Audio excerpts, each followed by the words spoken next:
Thank you, everybody, for joining the Tuttle School and the Consolidated Planning Group on your lunch hour. Allison Schaberg, the president of CPG, will be providing important information on Social Security and Medicaid waivers. Thank you, Allison.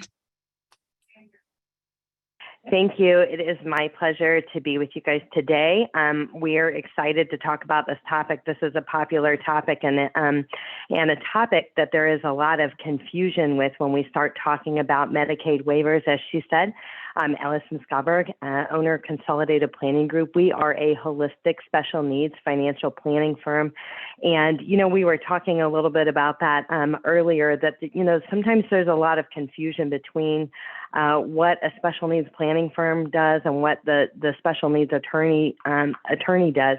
And we do work very closely together, but the jobs that we do are very, very different. The attorney, I usually kind of say that pretty quick, down and dirty is, they're the paper and we're the money. So the legal documents, we've got to have some legal documents in place, like a will.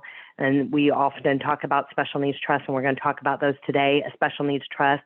A lot of families are considering guardianship or alternatives to guardianship and those types of things. And all of those are your estate planning attorney or special needs planning attorney that's going to handle those things. And when it comes to Consolidated Planning Group, we're the money, we're the funding. How do we fund the special needs trust? How do we have the money in the right buckets to make sure that we preserve the eligibility for the very benefits that we're going to be talking about today? So I always just like to start out by that. And the truth is that you need us both. They don't really do what we do, and we don't really do what they do. But when it comes to planning for your loved one, you're going to need both during the planning process. So Medicaid waivers, SSI eligibility, and preserving benefits. This is something that is very, very confusing. One thing that you've probably heard as a parent is your kid on the list? Is your child on the list? Are they on the interest list? Are they on the waiting list? Are all some of the things that we hear pretty regularly as it relates to this list. So what we're talking about are Medicaid waivers in the state of Texas. I don't think that we have anybody outside of Texas joining us today, but all states have Medicaid waivers. But today we're talking about the Texas waivers, okay? And so what these waivers are first and foremost designed to do is they are designed to waive off some of the cost of care for caring for an individual with a disability to keep them in home and community-based services, okay? So what we believe is that that our loved one is going to be best in home and community-based services. There are residential services and things like that, and we'll talk a little bit about those as well. But so these waivers, depending on the waivers that the waiver that you may qualify for, they are going to provide things like therapy services, various therapies. We're going to kind of get in the weeds with those. There may provide attendance services or respite services and things like that. So we're going to go through each one of these. And I should have mentioned at the beginning, and I forgot, today's webinar is being recorded, and everything that you see today on these slides, you're going to get a copy of the slides, so you don't have to take notes of everything. The links are built in to the slides as well. So you are going to get a copy of that, and also a link for the recording as well. So I wanted to mention that. And I also wanted to mention that we do welcome and invite your questions. If you have a question, probably somebody else on here does as well. So if you'll put your questions in the chat box, she's going to be monitoring the chat box for us, and we'll read out any questions, and we'll get to as many as we can. And then if you're planning your lunch hour, we are going from 12 to 1. We'll be done by 1 o'clock today. So are we okay on questions so far? We do have a question, Allison. Okay, sure. Somebody wants to know if they raised their niece as their daughter, and if that person passes away, does she collect on your Social Security and her parents are deceased? So the general answer is if they've adopted. If there has been an adoption in place is generally what the answer is.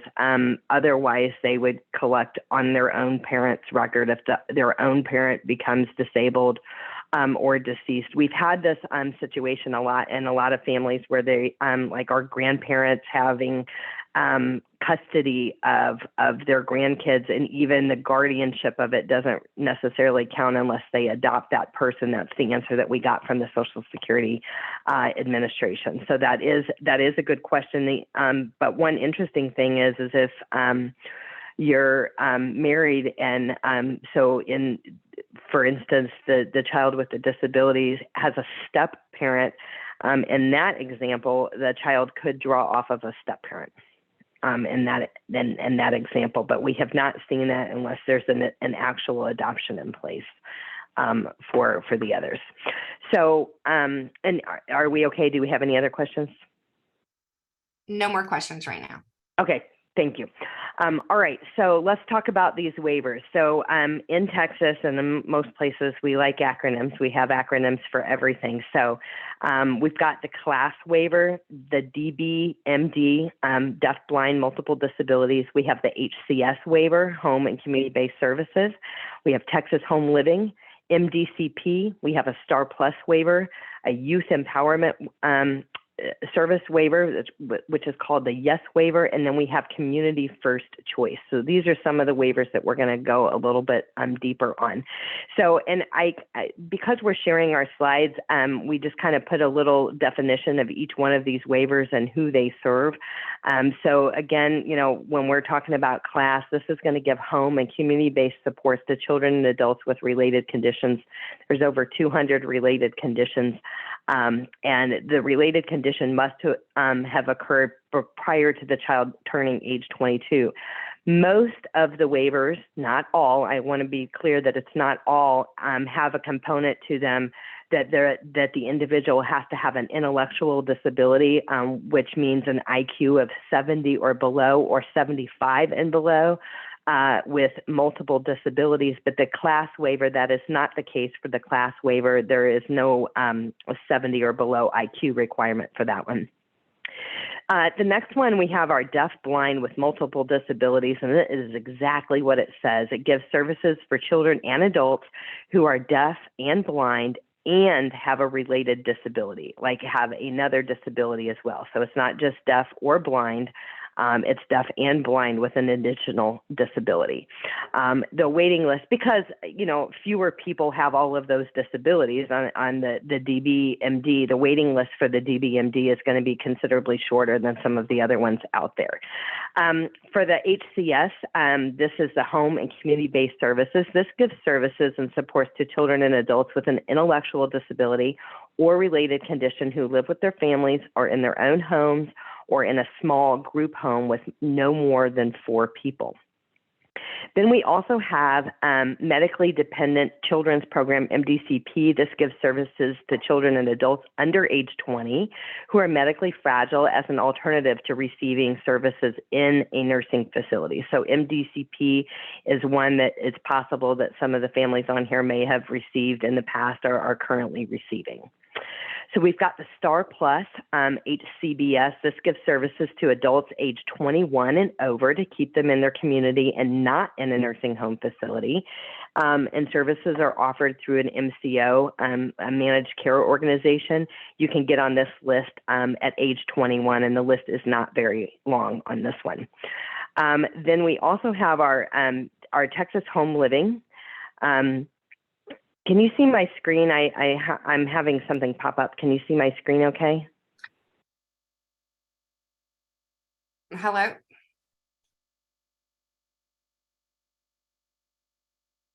Hi, Allison?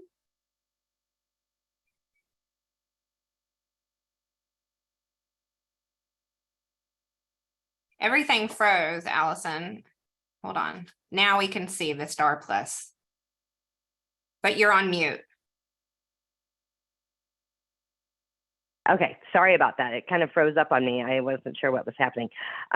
Okay, so the Texas Home Living, again, it's service to children and adults with an intellectual disability who live in their own home or their family's home.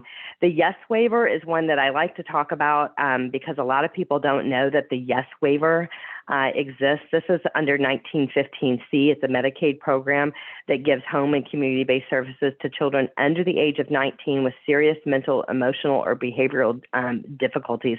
And there are a lot of counties in the state that do not have a waiting list for this YES waiver. It is a wraparound program, and it provides a lot of services to the individual and to the family. And like I said, there's a lot of people that don't know about this, and there are a lot of counties that are not on a waiting list for this. But think about, but this has to be their main disability. So if we have a loved one with a mental health challenges, maybe, I always think of like the alphabet soup of, bipolar, borderline personality disorder, OCD, it might be anxiety, depression. Those are some of the other things. It can also be, maybe an individual who has been or a threat to themselves or others. Maybe they've run away. Maybe they have maybe they've had a run-in with the law. Maybe they've had if there's been any drug issues or self-harm or some of those things. So that is a big, long, huge list of encompassing things. But the point is their primary diagnosis in this YES waiver can't be Down syndrome, and they have those other challenges. The primary diagnosis has to be kind of in that mental health realm on that. Okay. And we've also seen like the primary diagnosis on this one being like ADHD, and then they have all those kind of other comorbid conditions. So this is one that you just want to know about. And I'm going to talk to you guys about how to get on the list, how to check, make sure that you're on all of the list, kind of see where you stand. The Community First Choice, CFC, this allows states to provide a home and community-based attendance services and supports to Medicaid recipients with disabilities. And it is supposed to help with activities of daily living, health-related tasks, hands-on services, helping them learn how to care for themselves. So this is CFC, and this is an entitlement, and the list is not very long, typically a year or less on the Community First Choice waiver. Okay, so again, I just want to mention again, and when we're talking about these waivers, because again, we always talk about the list, but a lot of families don't really even know what this list is even for. Like, what is exactly do I get? If we come up on this magical list, and again, it's really, really designed.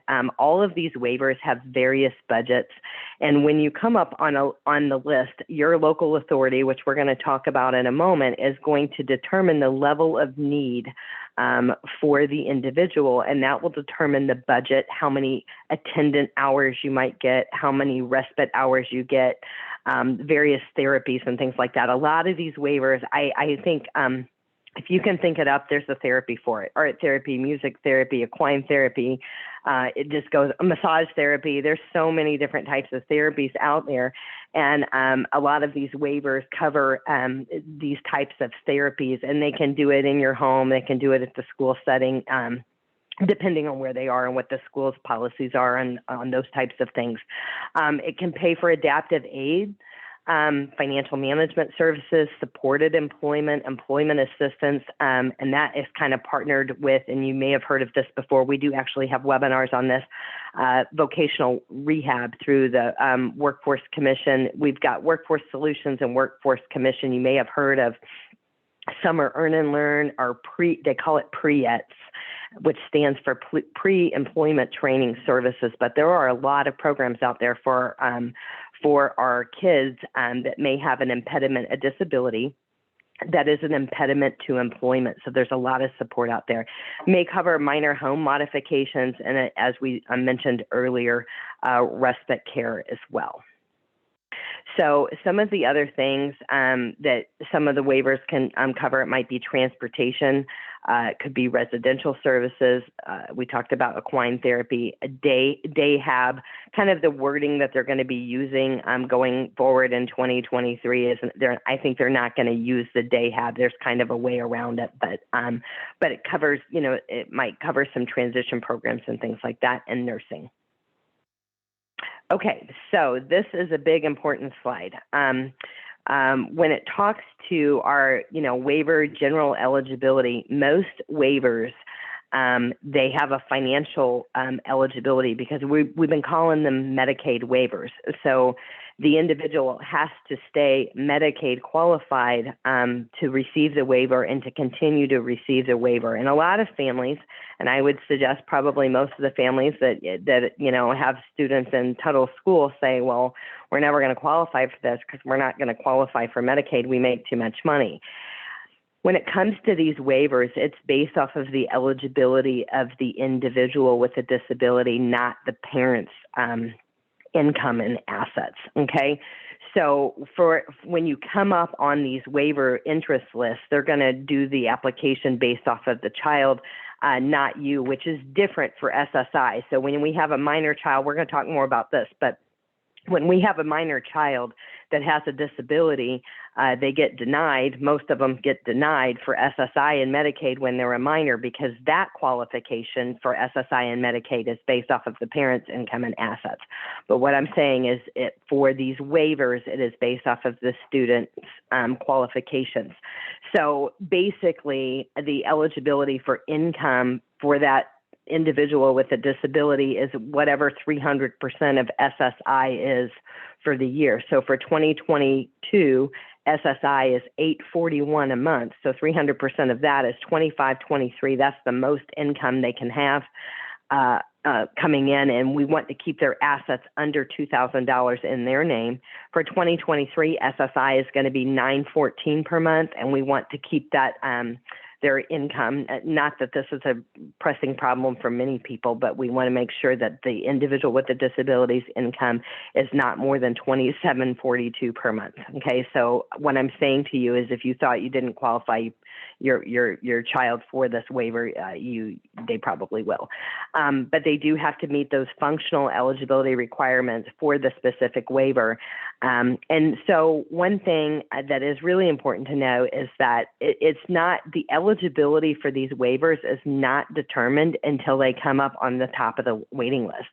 So you don't have to prove your eligibility to get yourself on the list. It's when you come up on the list and they have a slot for your loved one is when they're going to have to prove that eligibility. So where we were talking about the IQ of 70 or below, or deaf, blind, multiple disabilities, et cetera, that's where that is going to come into play. Okay. All right. So the interest list, the wait list, it's a first come, first serve basis. It's a statewide list, and the wait can be as long as 17 years. And that is not a typo, unfortunately. We keep hoping that they're going to close the gap on this list, and it's going to be a shorter wait time. The truth is some states do a really, really great job with the waivers and other states don't. Some states in the U.S. don't have any waiting list at all. Each state has Medicaid waivers. They're a little bit different in what they cover. Some have more, some have less. And some states don't have a waiting list, but we happen to have a very long waiting list. We kind of jockey back and forth with Florida. Florida's kind of 17 to 20 year waiting list as well for these waiver lists. So we are hopeful, every legislative session in Texas, they meet every 2 years. So they are going to be meeting again in 2023. We're always hopeful that we'll close the gap on some of this, but so far, that's what it is. But these are designed to promote independence and divert an individual from an institution or address crisis. And then there are waivers also that helps an individual who is in an institution that wants to move back into home and community-based services. They help with that transition back into home and community-based services as well. Okay, so this too is a very, very important slide here. What is a LIDA? So do we call it a LIDA or do we call it a LIDA? I don't even know. I guess it just depends on how you pronounce things, but it stands for your local intellectual developmental disability authority. Okay, so that's what it stands for. So LIDA or LIDA, whatever you call it. So here's one thing that happens all the time is we hear families say, my kid is on all the wait lists. Okay. And what we find out is that their child is on the wait list with the LIDA. Okay. There are different phone numbers for different lists. And so your local intellectual authority, so let's talk about Houston because we're kind of a Houston-based group today. Your local intellectual disability authority is the Harris Center. That is who your local authority is. It used to be for veteran parents that are on here today. For years, it was called MHMR. So a lot of people still call it MHMR, but it is called the Harris Center now. That's your local authority.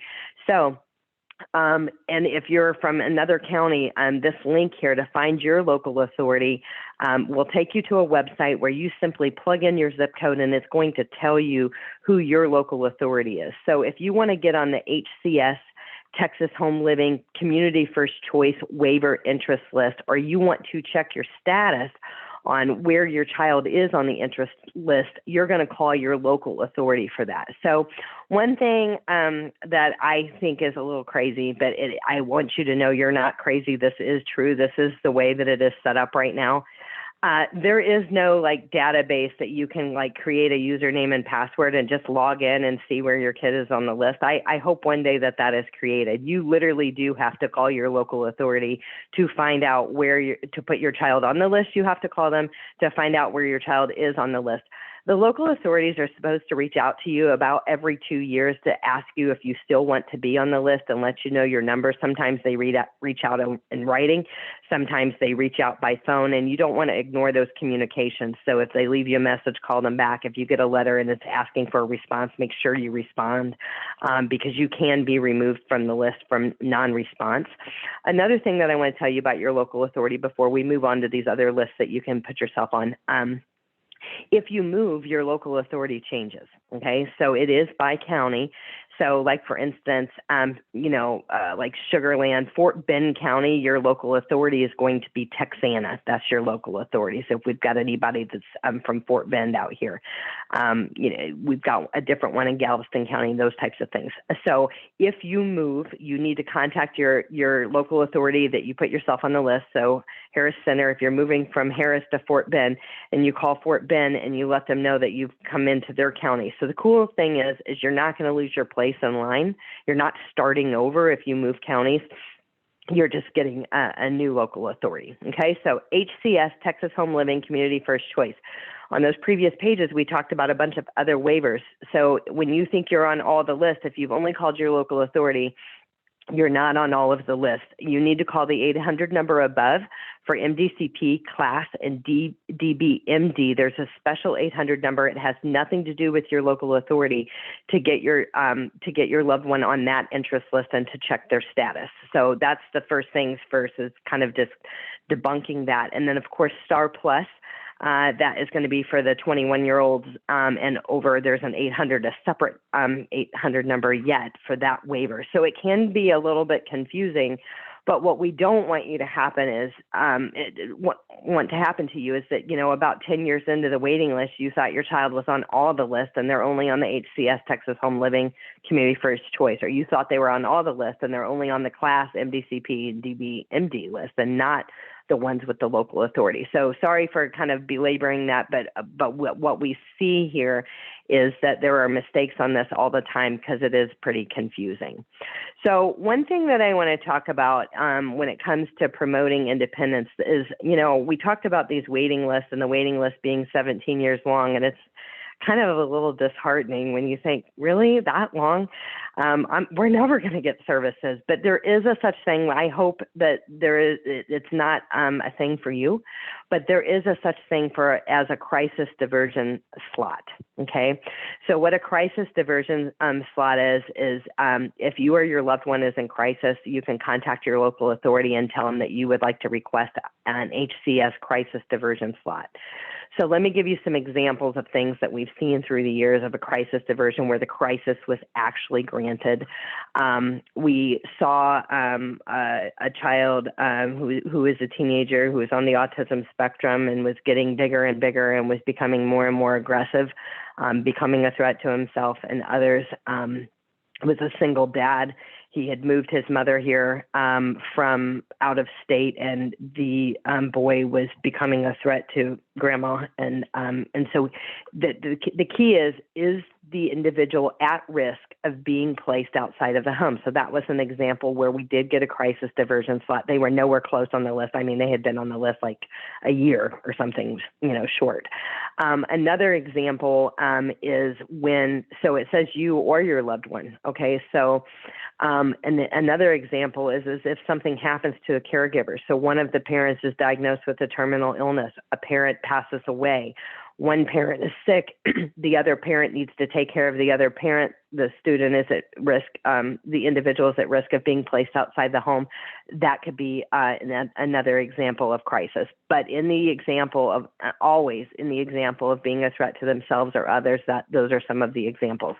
So I hope that you don't have a crisis, but what I'm telling you here is that if you do, don't miss your crisis opportunity. So the first point of contact on this is going to be your local authority. They help with the process. They have a crisis line. All local authorities all across the state of Texas actually have a 24/7 crisis line that you can call. And they're supposed to be helpful in kind of walking you through this process. Now, what we have seen is some local authorities are very, very helpful and very, very great, and other local authorities are not. What we saw is in COVID that they had a lot of turnover of employees and were understaffed and things like that. They were trying really, really hard. But here's the thing. You got to go to them first. And if you're hitting a brick wall, you're not getting anywhere. There are other options out there. The ARC of Texas. There is another organization. I don't think I have a slide on this that is called Every Child. They're actually out of Austin, but they have representatives and boots on the ground in every major city across the state. They do have boots on the ground in Houston, and so we have had times where we went to the local authority.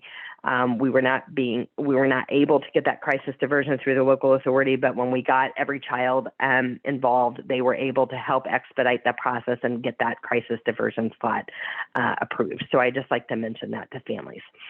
So from a perspective of how do you get started with special needs planning? For one thing, at Consolidated Planning Group, we do have a YouTube channel. I think I put that in the chat box. It'll be on another slide that you guys will get as well. But all of our webinars, so we do webinars on a weekly basis, and all of our topics are surrounding planning for special needs. And the thing is as you know, a lot of this stuff is very, very confusing. And the truth is there is a webinar for each one of these topics. You can have an hour-long webinar. We can just about special needs trust, or just about guardianship, or just about SSI and Medicaid. So I do invite you to check out our YouTube channel. You can subscribe to it for free. All of our past webinars live out there. There's over 200 out there.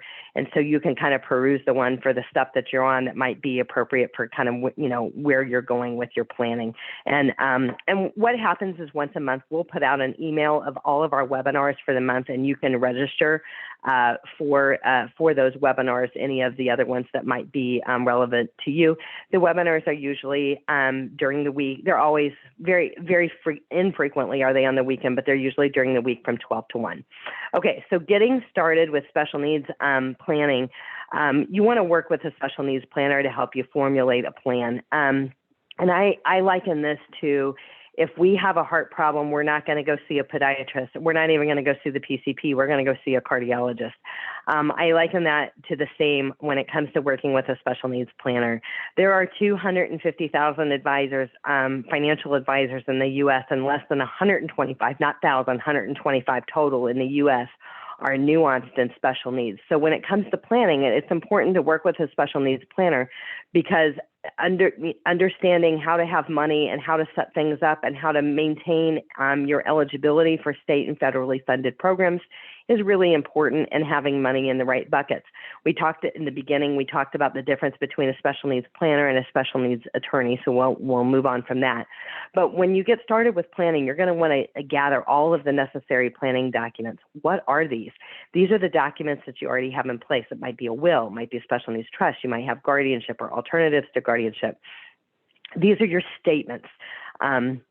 stocks, bonds, mutual funds, 401ks, 403bs, insurance or benefits that you might have through your employer, insurance or benefits that you may have purchased outside of your employer.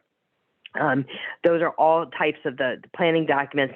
You want to also include your Social Security statement and your full earnings record, because to the point of somebody that was in the chat box earlier who asked about being covered as a disabled adult child, that's where the Social Security statements come in. You're going to want to develop a letter of intent. We actually do have a template for the letter of intent that is basically sharing everything that there is to know about your loved one with a disability, that if you become incapacitated or no longer here on this earth, that the person that would be filling in your shoes can kind of pick up where you left off. They're never going to be able to fill your shoes, but to know who are the doctors, what is the diagnosis, what are the meds? I mean, all of the details as a parent that we know. And we do have a full webinar on a letter of intent on our YouTube channel as well.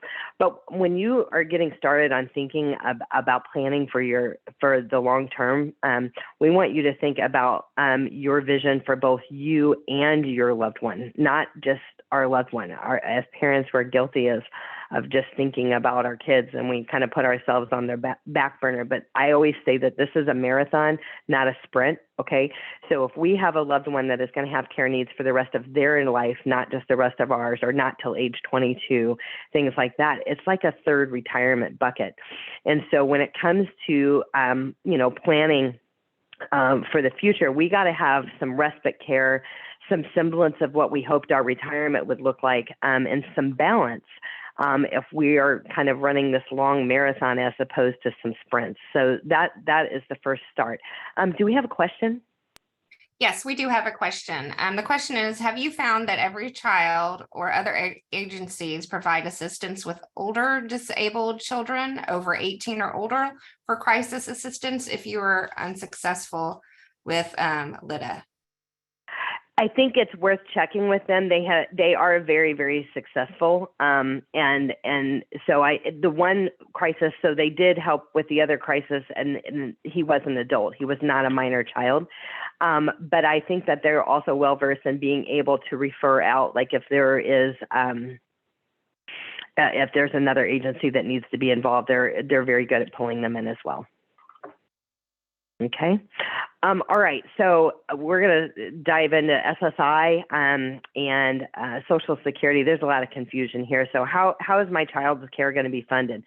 So first and foremost, the bulk of our kids' care is ultimately going to be funded from a special needs trust. The special needs trust can be funded from personal assets. It could be funded from an inheritance. A lot of families fund their special needs trust with life insurance. So basically, the family is going to use their assets for retirement while they're alive, but they have life insurance on mom and dad. So when mom and dad pass away, the life insurance proceeds will fund the special needs trust, which will provide care for our loved one in the future. There's really two places that you can have money outside of a regular account for your loved one outside of $2,000. So the Medicaid requirements are $2,000 or less assets in their names. So if a person has more than $2,000 assets in their name, they're going to disqualify for Medicaid and not be eligible for the waivers that we talked about, right? So we can never have more than $2,000 assets in our loved one's name that has a disability unless the more than $2,000 is in a special needs trust, which could be a first party special needs trust, which means it's their money, and there is a Medicaid payback on it.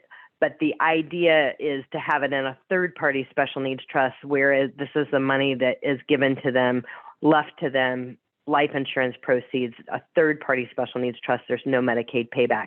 And these are things that are not a do-it-yourselfer. Just like when we were talking kind of about, your situation is specialized, you should work with a specialist. I want to say that although we're not an attorney, we strongly suggest that you work with an attorney specialized. We're happy to make referrals. We've got referrals all across the state of Texas of qualified attorneys that do a great job, and that's what they do. They work in special needs. You do not want somebody that can do a special needs trust, that they don't do them on a regular basis. We see things with mistakes all of the time. You want to work with an attorney that is nuanced in this. We have a lot of clients that are attorneys themselves but they are not estate planning attorneys. So again, we wouldn't use your neighbor next door that's a real estate attorney and he's really smart. We wouldn't do it ourselves. I mean, we have, again, really, really smart attorneys that are our clients, but that's not what they do. So they hired an attorney to get their special needs trust, to get their guardianship in place and those types of things. So that's real, real important. So another place that you can have money outside of that $2,000 and not count against you for Medicaid purposes is an ABLE account. This is organized under the 529A. So we've heard of 529Cs before. 529C is for college. 529A was organized under the IRS Code 529 in 2014.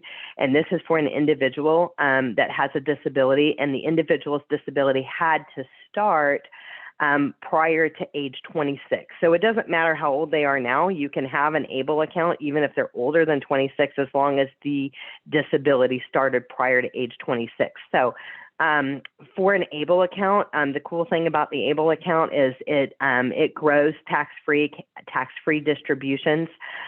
So people like it for that reason. You can put $16,000 a year. That was for 2022, and $17,000 a year for 2023, and an additional $12,880 if the individual with a disability is working. Okay, they can put an additional amount. So those are the things like with the ABLE account, we talked about kind of life insurance funding the special needs trust. Some people are a little, wary of life insurance, or, again, there's a lot of financial advisors out there and they're not nuanced in special needs and they talk about life insurance. We talk about the why behind life insurance. So life insurance is, I call it smart money, okay? Life insurance passes tax-free to heirs, okay? And a lot of times when it comes to our own retirement, mom and dad, we're going to spend 25 to 35 years in retirement. So it is possible that we're going to need our assets that we saved up over a 25 or 35 year period for our own retirement. So then how do we fund the trust? So granted, there's a lot of people with inheritance and other things like that, and sometimes trusts are funded that way. But life insurance is a great way to ensure for sure that you have your retirement your way, and that there's still enough money and funding to fund the trust. So a lot of times when people come to us, they come to us because they say, listen, we need help. We have the trust, but we need to know how much money is going to be needed to fund the trust. So we're able to do future care cost estimates. And what we tell people is, let's plan for the worst. We're going to hope for the best, because a lot of families, they're hopeful and optimistic. We're not there yet, but we're still hopeful and optimistic, right? So that's, a lot of families fall into that category. Other families definitively know that the child's going to have care needs for the rest of the child's life. But we're able to do those future care cost estimates, and we'll kind of do them in a way of, I kind of call it small, medium, and large. Like, what if we need some care, or like maybe an attendant or something like that? What if we were going to do a group home or something like that? What if we needed full residential care? What does that look like? Dollars and cents. How much do we need to fund the trust? So we're able to help with things like that. So let's talk about SSI and Social Security. So SSI, and what I want to say, this is where, a lot of times there's a lot of questions and it gets pretty confusing. SSI and SSDI, or Social Security, are two different programs, okay? So SSI, Supplemental Security Income, is a means-based program. When you have a child with a disability, it is based off of mom and dad's income and assets. So the means-based program is, do you have more than $2,000 assets in your name? Do you have more than one house, more than one car? So basically, if your child is a minor, and they have a disability, if you have more than $2,000 assets in your name, if you have more than one house or more than one car, your child is basically not going to qualify for SSI. Not yet. Okay, they will in the future. So right now, SSI is going to be $914 a month starting in 2023. And along with SSI comes Medicaid. So it's a means-based program. You have to be disabled and indigent is basically what the SSI program is. So SSDI, it stands for Social Security Disability Income. And then Social Security is like Social Security Retirement. So Social Security, SSDI, Social Security Disability are kind of a synonymous program. Okay, so a lot of times people say my child's getting SSDI when they're really getting SSI. Okay, so we're so when it comes to Social Security, so we talked about SSI being a means-based program. Social Security, SSDI, Social Security Disability, is a worker-based program. When you work, you pay into the system, and later that system will pay out to you when you either retire or you go on disability. A lot of our kids with disabilities may not ever work, so they will never pay into that Social Security system that we have paid into. So what happens with this, there is a program, it's called Childhood Disability Benefits, CDB. They just changed the name in the last couple of years. They called it Disabled Adult Child. They called it DAC for like 40 years. And sometimes when you call the Social Security Administration, they actually still call it DAC, but it's actually called Childhood Disability Benefits now. And so what is cool about this program is this is where if our child's disability started prior to age 22, they have the ability to be covered under a parent's record for Social Security disability purposes. And what that means is that, when a parent either retires or goes on disability, the child has the ability to have 50% of the parent's record. So let me give you an example. Mom or dad retires, their Social Security retirement benefit is $4,000 a month, okay? Little Johnny, because his disability started prior to age 22, would be entitled to $2,000 a month. So in that example, if he was already getting SSI and Medicaid, then dad retires, little Johnny's going to flip over from SSI and Medicaid to SSDI under a parent's record, and his amount is going to increase from $914 a month to the $2,000 a month. So that's why we want to maintain our eligibility for SSI and Medicaid programs, and maintain that eligibility for qualifying for these things, for them to be able to be covered as a disabled adult child, because obviously that monthly amount is much more significant than the $914 to 50% of a parent's record in most cases. But so that's 50%, and then that continues for as long as the child remains disabled, as long as the parent remains alive. Upon the parent's death, that amount is going to be increased to 75% of the parent's record for as long as the child lives and remains disabled. So what I will say here is this is kind of one of the unique things that we bring to the table. We have a proprietary software that takes into consideration, it's the only software out there. It does a Social Security analysis. It tells us exactly when and how to pull the trigger on our Social Security to maximize benefits for the whole household. And this is including maybe a spouse that was a caregiver and maybe didn't work outside the home. It's including benefits for the worker and including benefits for the child with a disability. I think we have some questions, so let's take some questions. Okay, first question. So they split the parents' Social Security, or the parents still receiving their 4K and their child also gets 2K?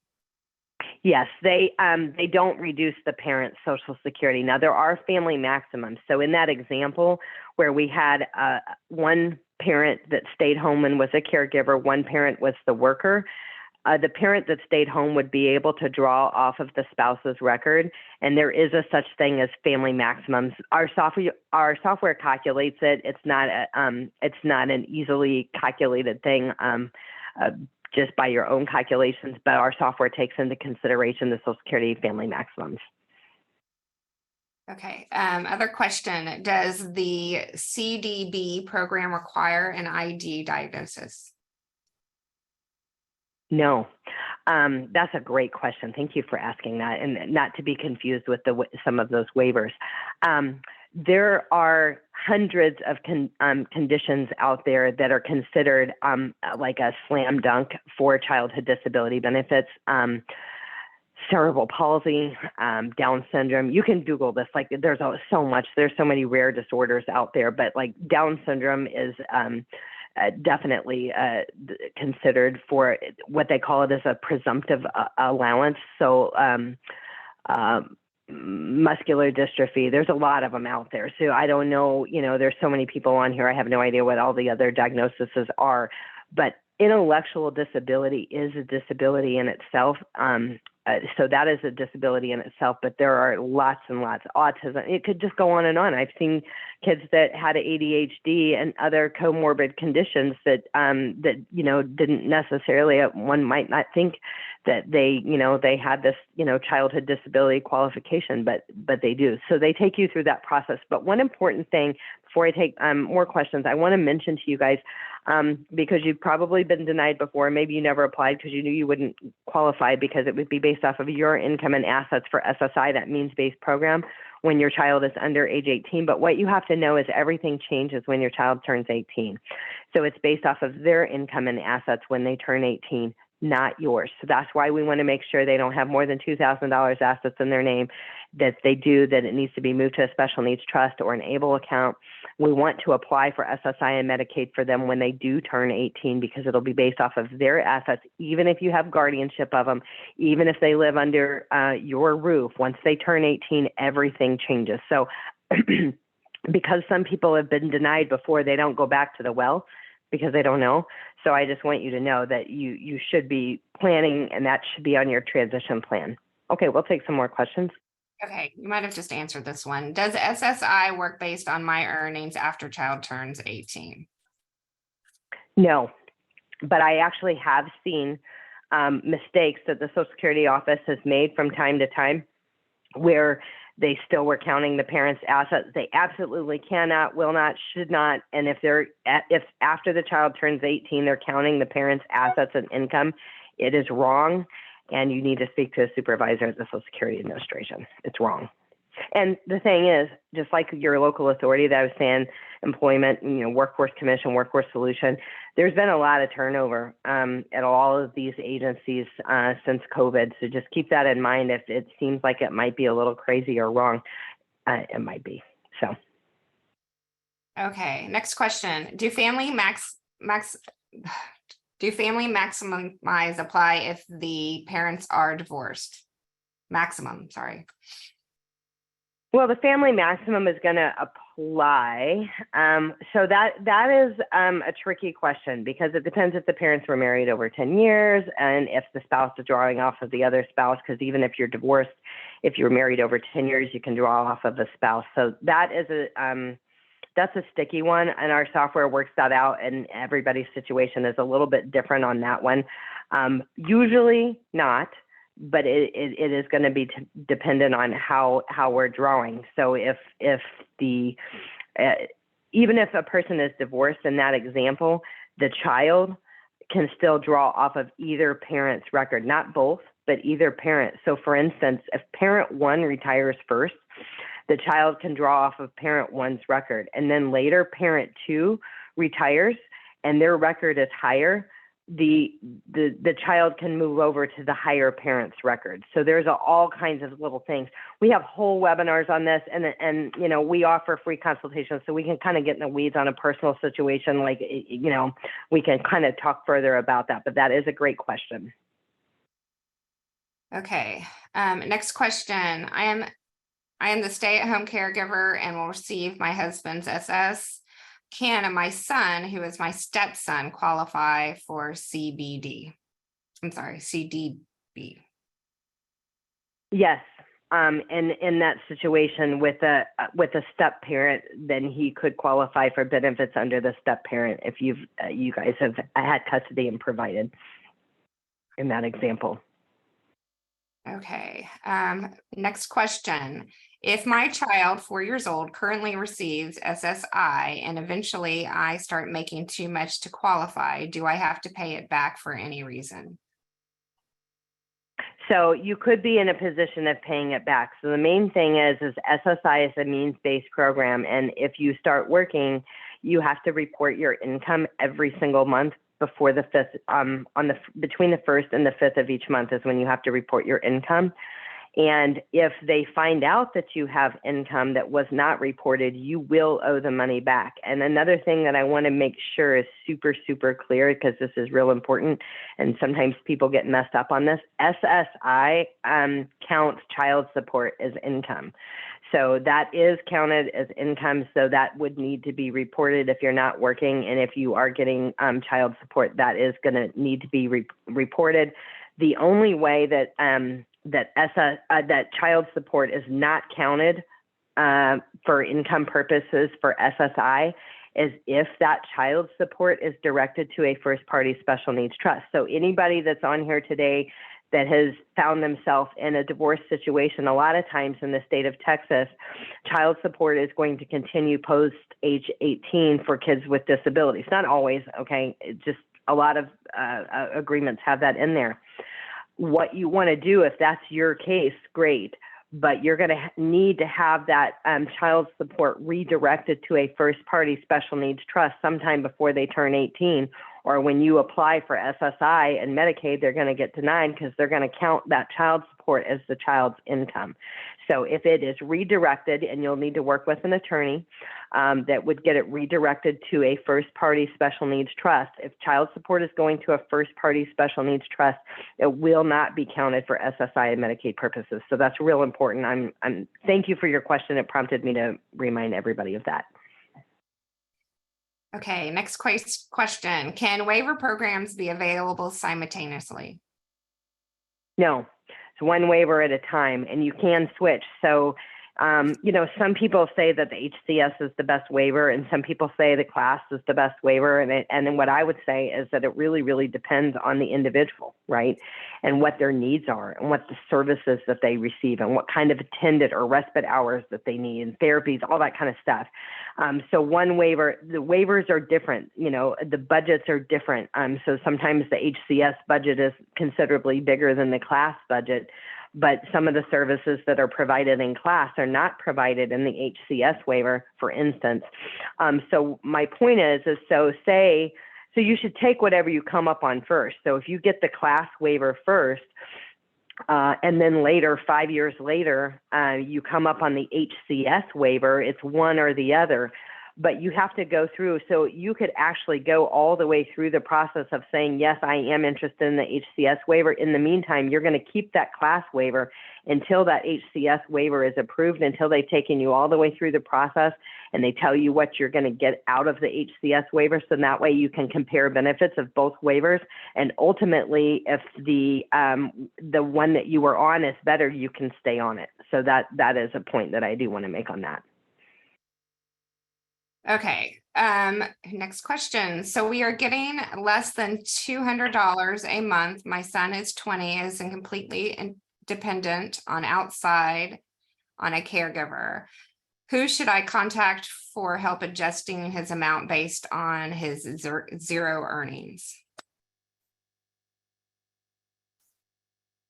So if he's getting $200 a month in child support, it's not zero earnings. They're going to take into consideration those as unearned income. So you would need to call the Social Security Administration and speak to them, and they are going to go back retroactive. So you could be in a position where you're owing money back, okay?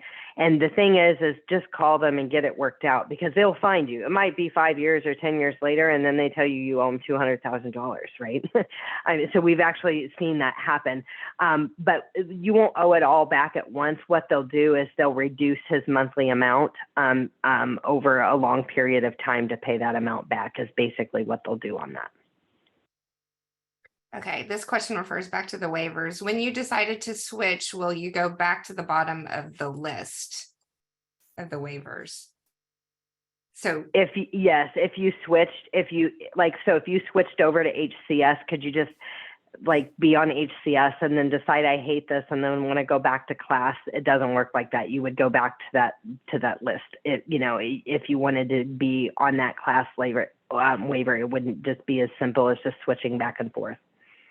So that's why we tell people, and we have people call us all the time and say, hey, I'm on the class waiver and I'm finally come up on the HCS waiver. I need to know right now today, which one should we take? And, we'll kind of talk through the good and the bad and the ugly between the two, right? But ultimately, again, I have to say, if you hear around the water cooler that one is better than the other, that's not necessarily true, because it really depends on the services that your loved one needs, on which one is going to be better for you. So I always just say choose wisely, and don't just take the advice that one is better than the other. Do the math, calculate it out, dollars and cents. What does this look like for you? Which one's better for you, and go with it. Okay. Next question. They are directing my child support to my child's Medicaid, which I think it's out of my control. Can I redirect it to a third-party special needs trust? Is this something we can talk about in a consult?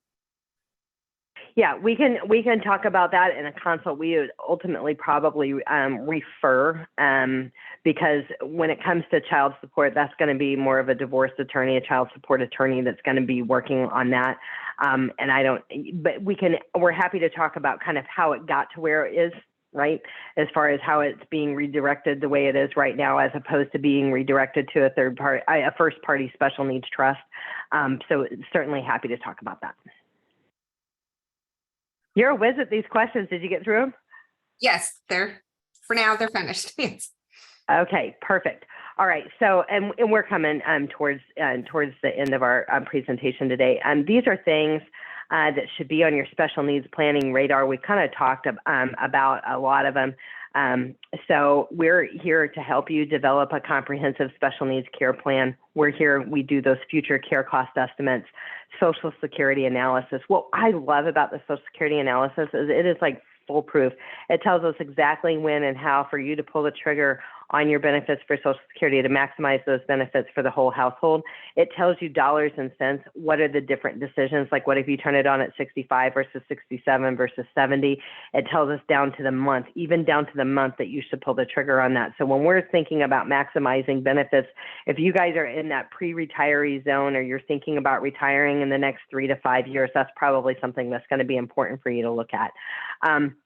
So the Texas Waiver Interest List, that's what we talked about today. We talked a little bit about SSI, SSDI. Guys, this is confusing. So if you have been feeling a little confused on this, you are not alone, and you are not crazy. It is confusing. There are so many different acronyms that the Social Security Administration throws around, and a lot of them sound the same. They sound synonymous, but they're not, and then some are. And keeping them all straight it is really, really hard. But we have entire webinars dedicated to SSI and SSDI. So if you want to go deeper, you can go deeper on our YouTube channel. Also, we have webinars about working. If you are going to, if your loved one is getting benefits and they go to work, how does that work? Okay, we talked a little bit about ABLE accounts. Again, this is a place that they can have money above and beyond the $2,000 that won't be counted against them for SSI and Medicaid purposes.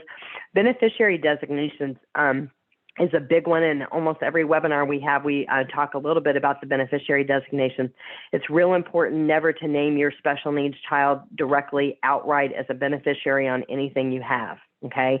If you do, as soon as they get that money, and it doesn't matter if they deny it, because if it was left to them, it was left to them, they're going to disqualify for SSI and Medicaid. Okay. So the right way to leave money to your loved one is through a third-party special needs trust. Again, whole webinars on these topics.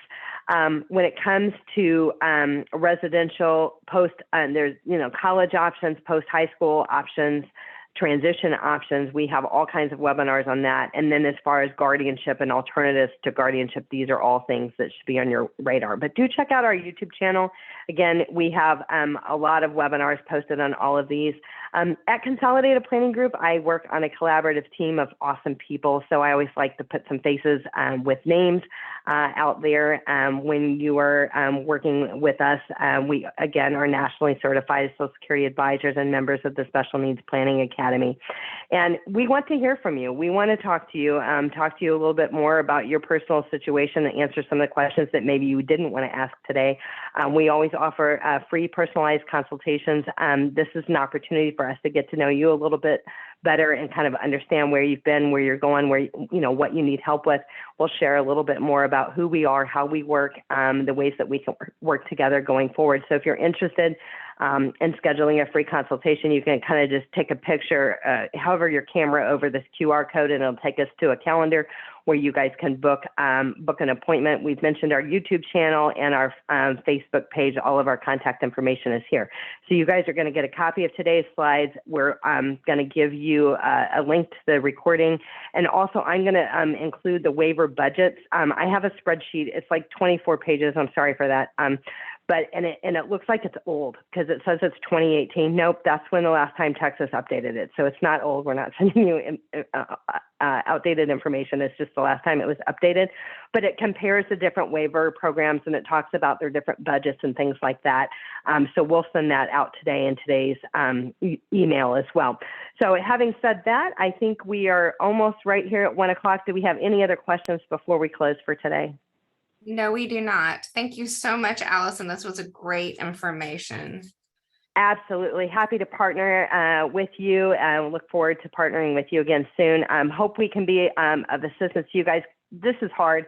With these webinars were born for me because as a parent, when I had a loved one transitioning, I thought, man, I do this. This is what I do. We eat, sleep, and breathe this, both personally and professionally. This is hard. This is hard stuff. So that's why we have those webinars out there. We want you to be able to advocate for yourself and be able to make these informed decisions and make them early so you can get to where you want to go when it comes to your planning. So thanks so much, everyone. It's certainly been my pleasure, and we look forward to connecting with you again soon. Thank you, Allison. Bye now.